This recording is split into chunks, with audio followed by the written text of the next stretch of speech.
All right, you already know what it is. Your boy Shorty Rock. Listen, we down here at the Monster Inner Drink launching of a new flavor right now. So listen, my name is Shorty Rock. Make sure you download the Khaliseum and you can watch all our interviews with all the celebrities, all the artists and everything we got going on. But this is We Run the City TV. So right now, I got a very beautiful special guest in the building. Why don't you go ahead and introduce yourself to the people who don't know who you are? Yes. Hi, my name is Izabela Rose, and I'm a Disney actress. But I'm right now adventuring out into my own little my own projects and doing my own kind of stuff. So people do know me from Disney, and you may not recognize me from Disney, but stay tuned. There's a lot of fun, exciting stuff that's coming. Hey, I know that's right. So it's an honor to even interview you. Thank you. You know what I'm saying? We love the Disney Channel in my household. Who doesn't love Disney Channel? I love Disney Channel. All right, so tell me just a little bit about yourself. Like, where are you from, and how in the world did you get even into acting like that? Yes, well, it's a long story, but to make it a long story short, I'm from Atlanta.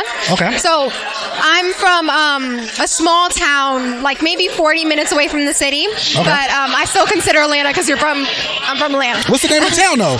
Flowery Branch. Flowery Branch. Okay, I can understand why you said Atlanta, because we don't know where.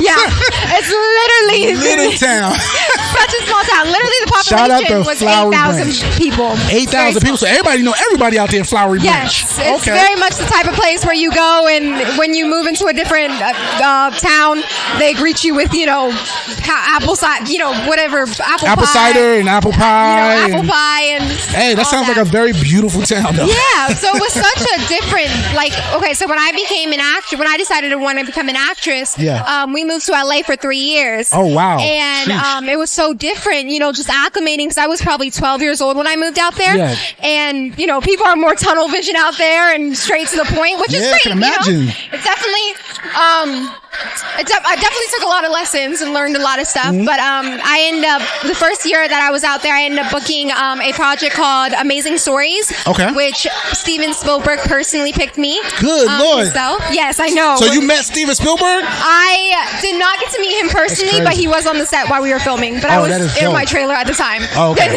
But he was there. He was in the vicinity. He was in the vicinity. That's all that matters. Yes. And about maybe a couple months later, I ended up booking Upside Down Magic. Was the first lead role that I ever did at 12 years old.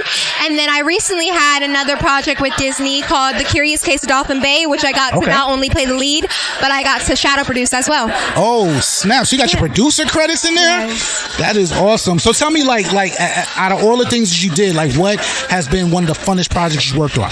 I'm sorry, what did you say? I said, out of all the things you've done, what have been the funnest projects that you worked on?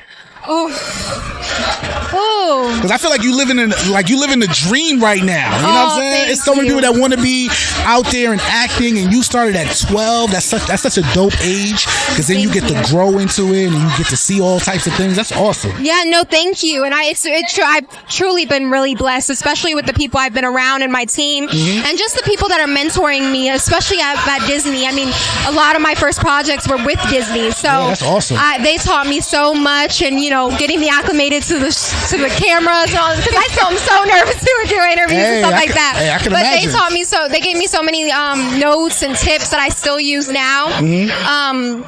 So I'm sorry, I forgot where you're going. Okay, so I know, because I be talking a lot. Sorry. So what has been the funnest project you worked on? Yes. So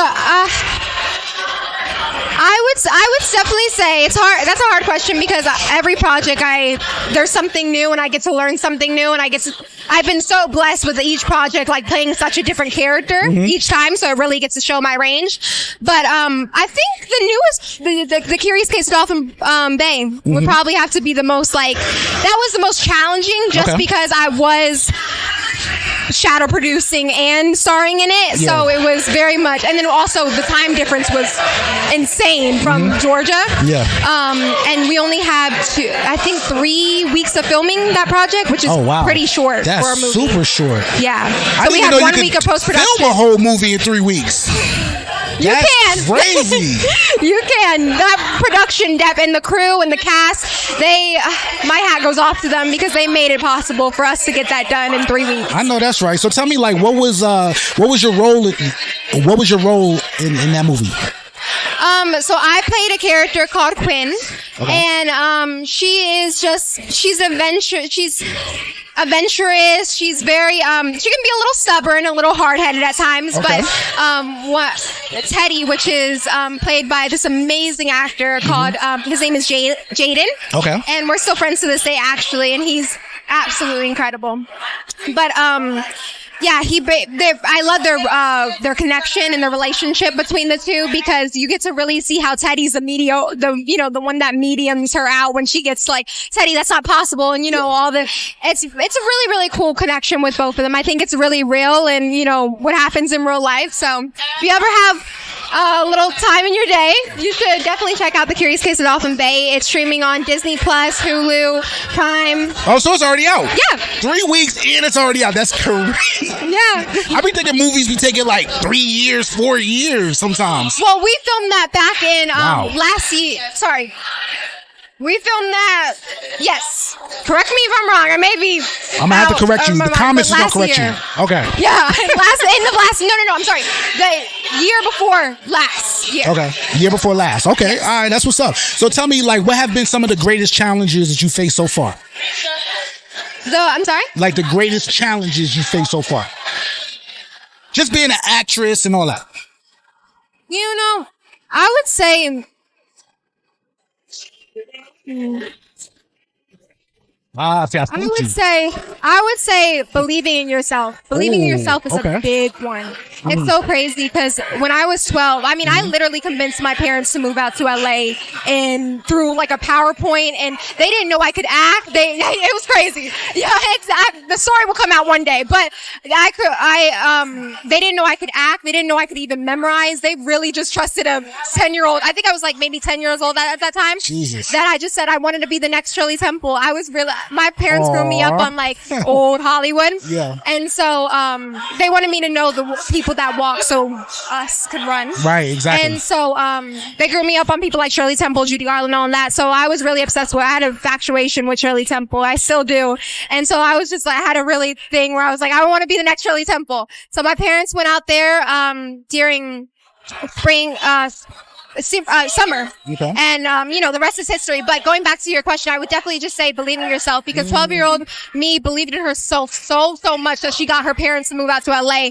And it just seemed like 15, 16, yeah, I would say is where that big change went on. Yeah. And it's like, you become a teenager. And I would say I was very sheltered, Yeah. So it was like when my cousins went through like their insecurities and the regular teenage hormone stuff, it was, way earlier than me because they were more exposed to, public school and stuff like that. Right, yeah. And I didn't get exposed to it later. But when I did, it hit. and I just saw like my confidence go down and my self-esteem. And I definitely will say I'm still working on it till this day, but I've grown so much, and I give myself a pat on the shoulder for that. But as an actress and as an entertainer, I would just say believing in yourself is the biggest thing. That takes you so far. Confidence is really key. Like it takes really you so is. far, and it gets you through in so many doors. So just believe in yourself, because it's no one else's job to do it. Hey, that's a fact. Listen, I'm not gonna lie, I'm very impressed. You know what I'm saying? Because if I would have told my mom that at the age of 10, she'd have been like, hell no. Yeah. Said, boy, you better sign up for the junior high play or something, So, I commend your parents. I commend you for just having the courage to be able to even do something like that and to continue on your journey. You know what I'm saying? So tell everybody where they can find you if they wanted to book you or just wanted to follow you on social media. Yeah, well, you can find me on all social media platforms at I am Izabela Rose. Okay, all right, that's what's up. So let me ask you one more question, right? Okay, so there's been like this big thing about TikTok. Yes. Okay, whether they should ban it or not ban it, right? Whether they should what? Whether they should ban it or not ban it. Okay. Okay. 20 seconds or less. Should they ban it or should they not ban it, and why? Who should? The government. Ooh. Oh. I want you to look at that camera and tell them, should they ban it? Should the government ban TikTok? Should the ban it? Like completely ban TikTok. Ban it, like completely shut it off, cut it off, no more TikTok. I would say I don't want to get in trouble. I don't want to get in trouble. I'm like, Listen, it's okay. It's okay. Don't worry about it. Listen, I think with TikTok, people have. I will say that it's opened so many doors for so many social media creators, actors, singers. Like, there's so many people that got their big mark off of TikTok and got exposure from it. So I will say that it's been a really positive thing for our generation. I think so. But there is, just like anything, there's negatives to anything. That's true. As long as I think you are what is it? You're the power of the beholder. It's the power of the beholder. Right. Something like that. So something like that. It's your right. Something like that. And so it's really you that controls how social media affects you. If it is going to affect you, or if it isn't. Right. Exactly. Just don't abuse it. Yeah.